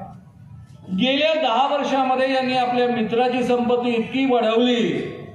2014 मध्ये अडाणींची संपत्ती $7.1 अरब होती, ती 2022 मध्ये $150 अरब झाली. 2200 टाइम्स संपत्ती वाढलेली आहे. एवढी वेगानं संपत्ती या जगातली कोणाचीच कधी वाढलेली नसेल. बरं, गरिबी किती वाढली? या देशातल्या 50% लोकांकडे, म्हणजे निम्मे लोकांकडे, म्हणजे 70 कोटी लोकांकडे केवळ 3% संपत्ती आहे. आणि या देशामधल्या 1% लोकांकडे 40% संपत्ती आहे. एवढ्या मोठ्या प्रमाणावर या देशामध्ये या माणसानं विषमता वाढवलेली आहे. जे लोक दारिद्र्य सीमारेषेच्या वर उडले होते मनमोहन सिंगांच्या काळामध्ये, त्यांना पुन्हा दारिद्र्य सीमारेषेच्या खाली नेऊन पोहोचवलेलं आहे. त्यामुळे मित्रांनो, या माणसाचं संपूर्ण गेल्या 10 वर्षाचं जे काही लेखाजोखा आहे तो अत्यंत या देशाकरता वाईट असा लेखाजोखा आहे. बेरोजगारी 25 करोड पर्यंत वाढवली, मी तुम्हाला सांगितलं. हे इलेक्टोरल बॉन्डचं जे प्रकरण आता सुप्रीम कोर्टाने बाहेर काढलं ते काय आहे? या पद्धतीचा कायदा या माणसानं आणला की तुम्ही गुपचूपपणे कोणतेही एक बॉन्ड खरीद करू शकता, कोटीं रुपयांमध्ये, कितीही कोटींमध्ये, आणि ते गुपचूप त्या पक्षाला देऊ शकता. दोघांची नावं म्हणजे कोणी बॉन्ड खरीदला, विकत घेतला आणि कोणी दिला कोणत्या पक्षाला हे जाहीर होणार नाही, अशी गुप्तता बाळगली जाईल. सुप्रीम कोर्टाने आदेश दिला की हा कायदा जो करण्यात आला इलेक्ट्रल बॉन्डचा तो घटनाविरोधी आहे आणि त्याची माहिती जाणून घेण्याचा अधिकार सामान्य जनतेला आहे. त्यामुळे याची माहिती तुम्ही जाहीर केली पाहिजे. जग मारून सरकारला ही माहिती म्हणजे SBIला ही माहिती जाहीर करावी लागली. इलेक्शन कमिशननं आपल्या साईटवरती टाकली आणि त्यातून तुम्हाला मला जी माहिती कळली ते भ्रष्टाचाराची गंगोत्री आहे. या इलेक्टरल बॉन्ड बद्दल आपले जे गृहमंत्री आहेत त्या गृहमंत्र्यांचे पती डॉक्टर परकला प्रभाकर ह्या असं म्हणतात, त्यांचे पती प्रभाकर परकला अर्थतज्ञ आहेत मोठे, ते म्हणतात हा जगातला सगळ्यात मोठा भ्रष्टाचाराचा घोटाळा आहे आणि भारतीय जनता याबद्दल धडा शिकवल्याशिवाय राहणार नाही. शरदचंद्र रेड्डी नावाचे एक गृहस्थ ज्यांनी दिल्लीच्या शराब घोटाळ्यामध्ये भाग घेतला असं मानलं जातं, त्यांना अटक झाली. त्यांना किंगपिन म्हणून जाहीर करण्यात आलं आणि हे किंगपिन म्हणून जे जाहीर करण्यात आले, पुन्हा पोलिसांना जरा आवाजाकडे लक्ष द्या, वारंवार ते सांगावं लागतं. आता केवळ मधजवळ 20 मिनिटं शिल्लक आहे, 10ला बंद करायचं आहे, त्यामुळे आवाज डिस्टर्ब करणार नाही याची काळजी घ्या. या शरदचंद्र रेड्डीला अटक झाली. अटक झाल्यानंतर याने 5 करोड रुपयाचा हा इलेक्टोरल बॉन्ड विकत घेतला. तो बीजेपीला गेला. तो जेवढा काळ जेलमध्ये होता त्या काळामध्ये त्यांनी आणखी 55 कोटी रुपयांचे बॉन्ड्स घेतले आणि ते बीजेपीला दिले. म्हणजे बीजेपीला एकूण 60 कोटी रुपयांचे पैसे मिळाले आणि त्यानंतर या माणसाला सरकारी गवाह बनवण्यात आलं, सरकारी साक्षीदार बनवण्यात आले आणि मग त्याला जमानत मिळाली आणि तो बाहेर आला. आता याच्यापेक्षा आणखी मोठा कोणता घोटाळा असू शकतो? इलेक्टोरल बॉन्डच्या माध्यमातून 3 प्रकारे घोटाळे करण्यात आलेले आहेत. एखाद्या माणसाकडे ईडी पाठवायची, इन्कम टॅक्स पाठवायचा, CBI पाठवायचा, त्याला भीती घालायची आणि त्याने पैसे भरले इलेक्टोरल बॉन्डच्या माध्यमातून आणि ते बीजेपीला मिळाले की ती केस थंड्या बस्त्यात टाकून द्यायची. याला खंडणी वसूल करणं असं म्हणतात. गावोगावचे गुंड ज्या पद्धतीनं खंडणी वसूल करते त्या पद्धतीनं राजरोसपणे कायदेशीरपणे ही गुंड बीजेपी संपूर्ण भारतातल्या लोकांकडनं खंडणी वसूल करते. हे या इलेक्टोरल बॉन्डच्या माध्यमातून सिद्ध झालेला. नंबर 2, तुम्हाला जर एखादा प्रोजेक्ट सरकारच्या वतीनं पाहिजे असेल तर आधी इलेक्ट्रिकल बॉन्ड्स खरीदा. तो बीजेपी मध्ये जमा झाला की मग तुम्हाला तो प्रोजेक्ट मिळतो. नंबर 3, प्रोजेक्ट मिळून तुमचं काम सुरू झालं, पुढचे पैसे तुम्हाला मिळायला लागले की आणखी पैसे जमा करा, त्यातला वाटा द्या बीजेपीला, म्हणजे मग तुम्हाला बरोबर पुढचा प्रोजेक्ट आणखी सुरळीतपणे मिळतो. या 3 पद्धतीनं अतिशय मोठ्या प्रमाणावर हा भ्रष्टाचार करण्यात आलेला आहे. बरं, यांची मजल कुठपर्यंत गेली? ज्या मेडिकल कंपन्या चुकीची औषधी बनवत होत्या म्हणून त्यांच्यावर बंदी आणण्याचा प्रकार सुरू होता, त्यांची चौकशी सुरू होती, त्यांनी बीजेपीला इलेक्ट्रिकल बॉन्डच्या माध्यमातून पैसे दिले आणि ती चौकशी काढून टाकली. त्यामुळं ती घाणेरडी औषधं, चुकीची औषधं ज्यामध्ये माणसांचे जीव जात होते ती औषधं तशीच लोक विकत घेत राहिले. एवढ्या घाणेरड्या पद्धतीनं, एवढी घाणेरडी पातळी या बीजेपीनं गाठलेली आहे की ज्यामध्ये या भारतीय जनतेचे जीव जातात त्याची सुद्धा त्यांना चिंता नाही. मित्रांनो, इलेक्ट्रल बॉन्ड्स बद्दल भरपूर बोलता येईल पण तेवढा वेळ आपल्या जवळ नाही. आपल्याला मोदींनी काय काय कबूल केलं होतं आणि काय काय नाही याबद्दल मी तुमच्या पुढ्यामध्ये फार बोलणार नाही, फक्त काही गोष्टींचा उल्लेख करत जाईल. आता 2 प्रश्न तुमच्या माझ्या डोळ्यापुढे आहेत की मोदींना आपण हुकुमशाह का म्हणतो. एक तर मोदींच्या विरुद्ध बोललं की तुमचं YouTube चॅनल बंद, फार तुम्ही वटवट करायला लागले की तुम्हाला जेलमध्ये टाकलं. फक्त इंदिरा गांधींनी अभिव्यक्ती स्वातंत्र्यावर गदा आणली होती तर या भारतीय जनतेनं तिला धडा शिकवला होता, एवढी समर्थ ती असताना. मोदीजी तर त्याच्या कितीतरी पलीकडच्या गोष्टी करत आहेत. मधल्या काळामध्ये त्यांनी नव्या संसद भवनाचं उद्घाटन केलं नव्या संसद भवनाच्या उद्घाटनाच्या वेळेस सेंगोल स्वतःला अर्पण करून घेतला। पूर्वीच्या काळी सेंगोल हा एक चक्रवर्ती सम्राट जेव्हा दुसऱ्या चक्रवर्ती सम्राटाला आपलं राज्य अर्पण करत असे त्यावेळेस त्याच्या माध्यमातून तो दिला जात असे। म्हणजे त्यांनी स्वतःला हे सिद्ध केलं की ते खऱ्या अर्थानं चक्रवर्ती सम्राट आहे आणि हे चक्रवर्ती जे सम्राट आहे असं समजून त्यांनी ब्राह्मणी मंत्रोच्चारामध्ये स्वतःला सेंगोल अर्पण करून घेतलेला आहे। मित्रांनो, याचा सरळ सरळ अर्थ असा आहे की मोदींनी स्वतःला चक्रवर्ती सम्राट म्हणून घोषित केलं। याचाच अर्थ दुसरा असा होतो की मोदी स्वतःला लोकशाहीमधला पंतप्रधान समजत नाही, स्वतःला चक्रवर्ती सम्राट समजतात। हेही आपण अतिशय चांगल्या पद्धतीने आता मित्रांनो, तुमच्या मनामध्ये आणखी एक मुद्दा निर्माण होईल की सर हे सगळं ठीक आहे हो, पण ते राम मंदिर बांधलं ना मोदींनी, त्यामुळे लोक मोदींना मत देणार ना। 22 तारखेला ज्यावेळेस राम मंदिराचं उद्घाटन झालं त्यावेळेस संपूर्ण देशामध्ये जे वातावरण निर्माण झालं मला मुळीच आश्चर्य वाटलं, कारण या देशामध्ये राम हा सगळ्यांच्या जनतेच्या मनातला भाग आहे। आपल्या देशामधली गेल्या 1,500-2,000 वर्षामधली संस्कृती सगळी रामासोबत विकसित झालेली आहे। आपल्या सगळ्याच्या सगळ्या कला, चित्रकला असेल, नाट्यकला असेल, संगीत कला असेल, या रामासोबत आणि रामायणासोबत विकसित झालेल्या आहेत। गावोगाव रामलीला होतात। या रामलीलांमध्ये सीतेचं पात्र करणारा एखादा मुस्लिम मुलगा असतो, या रामलीलेमध्ये हनुमानाचं पात्र करणारा एखादा ख्रिश्चन मुलगा असतो। वेगवेगळ्या जाती धर्माचे लोक यामध्ये सहभागी होतात। राम या देशामधल्या जीवनाचा भाग झालेला आहे आणि त्यामुळे रामनवमीच्या दिवशी किंवा राम मंदिराच्या उद्घाटनाच्या दिवशी या देशामधल्या लोकांनी भरघोस मोठ्या प्रमाणावर तो उत्साहाने साजरा केला असेल तर याचा अर्थ असा होत नाही की ते सगळेच्या सगळे मोदी सोबत आहेत, कारण मोदींचा राम या जनतेला मान्य नाही। या देशामधला राम सर्वसमावेशक आहे, सगळ्यांना घेऊन चालणारा आहे, प्रेमळ आहे, एक दुसऱ्यावर प्रेम करणं शिकवणारा आहे, न्यायाच्या बाजूने उभा राहणारा आहे, सत्यवचनी आहे। तुम्ही एखाद्या खेड्यामध्ये गेला तर रस्त्यामध्ये तुम्हाला माणूस दिसल्या तो म्हणतो तुम्हाला राम राम पाहुणं, कुठून आलात?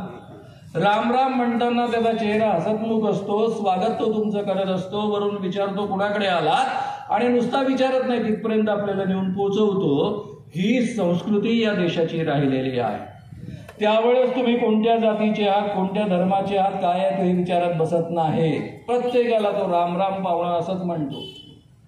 मित्रांनो, हा जो यांनी नवा राम निर्माण केला, हे जय श्रीराम बोलो, नाही तो हा राम या देशातल्या सामान्य जनतेच्या परिचयाचा राम नाही।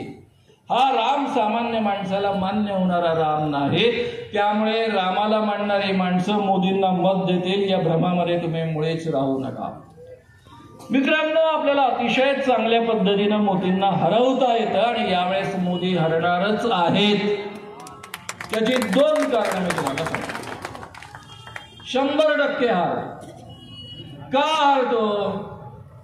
मोदींना 2019 मध्ये सगळ्यात जास्त हायएस्ट मतं मिळालेली आहेत। त्यामध्ये त्यांचं सांप्रदायिक वातावरण हिंदू मुस्लिम त्यांनी केलं तेही आहे। त्यानंतर पुलवामा यामध्ये जे शहीद झालेत सैनिक त्यांचा जो काही त्यांनी बाजार मांडला, त्याचा जो फायदा उचलला आणि संपूर्ण देशामध्ये देशप्रेमाची लाट निर्माण झाली। या देशामध्ये इंदिरा गांधींनी कधी सैनिकांचं श्रेय स्वतः घेतलं नाही, पण मोदींनी ते घेतलं आणि त्यातून मोठ्या प्रमाणावर त्यांना मतदान झालं।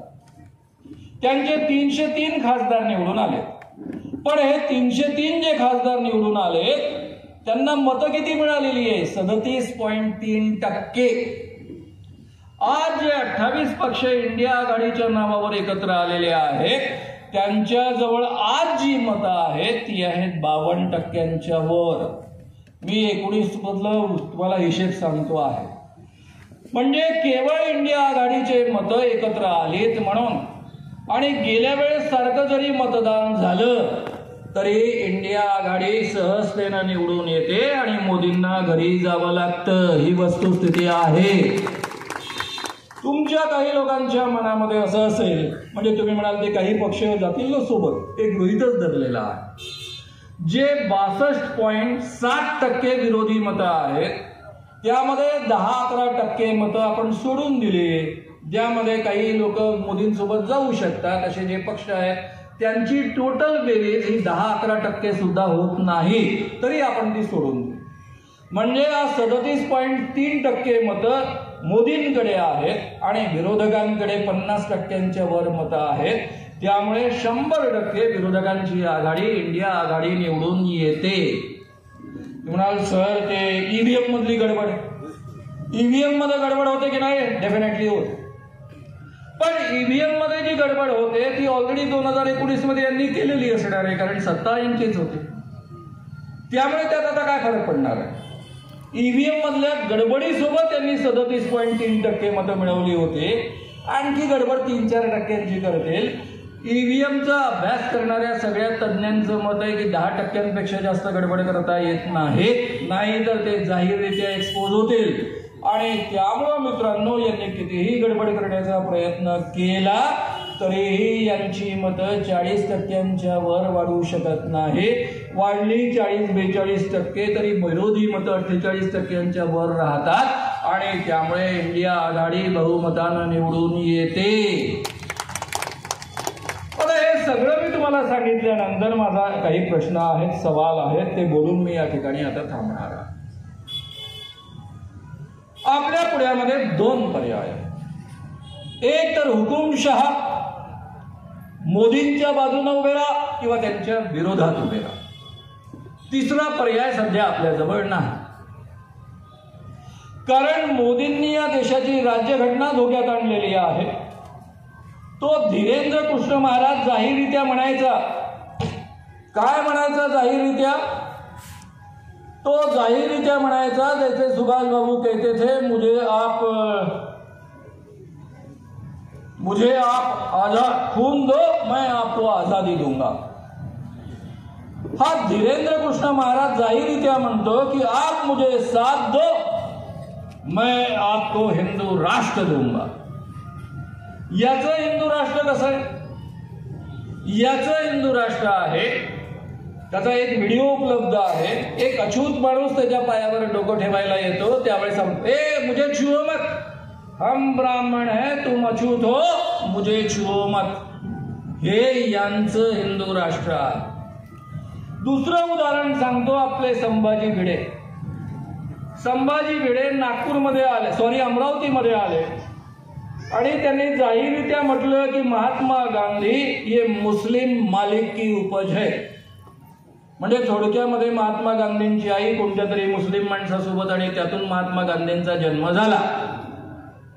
यांना आमच्या आयांच्या चारित्र्याची चिवडाचिवड करण्याचा अधिकार कोणी दिला हो? याच हलकट मनोवृत्तीच्या माणसांनी शिवाजी महाराज आणि जिजाऊ महाराजांबद्दलही असं म्हटलेलं होतं. त्याला आपण सगळे लोक जाणतोय, त्याच्या विरुद्ध आपण फार मोठं आंदोलन केलं होतं. जेम्स लेन प्रकरण असं म्हणून जाणतो. जेव्हा हा प्रश्न विधानसभेमध्ये विचारण्यात आला तेव्हा महाराष्ट्राचे जुने मुख्यमंत्री, मी येईन म्हणत झालेले उपमुख्यमंत्री, महाराष्ट्राचे गृहमंत्री यांनी उत्तर दिलं. ते काही असलं, म्हणजे प्रश्न विचारला गेला होता की महात्मा गांधीबद्दल हे असं बोलतायत संभाजी भिडे, त्याबद्दल तुम्ही काय करणार आहात? त्यावर आपले गृहमंत्री देवेंद्रजी फडणवीस उत्तर देतात, ते काही असलं तरी संभाजी भिडे हे आमचे पूजनीय गुरुजी आहेत, ते आम्हाला पूजनीय आहेत. असल्या हलकट मनोवृत्तीच्या माणसांना पूजनीय म्हणणारी जी संस्कृती आहे तिला घरचा रस्ता दाखवण्याची आज वेळ आलेली आहे. यांना जरा घरचा रस्ता दाखवा. यांना कुणी आमच्या आयांच्या चारित्र्याची चिवडाचिवड करण्याचा अधिकार दिला? बिलकुल आम्ही देणार ना. मित्रांनो, हे सत्यवचनी रामाचं नाव घेतात एका बाजूने, दुसऱ्या बाजूने मला तुम्हाला जी सूचना द्यायची होती यावेळेस दोनच गोष्टी आहे, तुम्ही एक तर मोदींसोबत आहात किंवा मोदींच्या विरोधात आहात. तुम्ही जर मोदींच्या विरोधात आहात याचा अर्थ तुम्ही राज्यघटनेच्या संरक्षणाकरता, संविधानाच्या संरक्षणाकरता मोदींना हकलतात. इंडिया आघाडीला निवडून देतात. इंडिया आघाडीची तुतारी या मतदारसंघातून उभी आहे म्हणून तुतारीला मतदान करून तुम्ही मोदींना हकलता आहात. आता ह्यामध्ये आणखी काही लोक घुसलेले आहेत जे बाबासाहेबांच्या नावावर मतं मागतात आणि आम्हाला मतं द्या असं म्हणतात. ज्या डॉक्टर बाबासाहेब आंबेडकर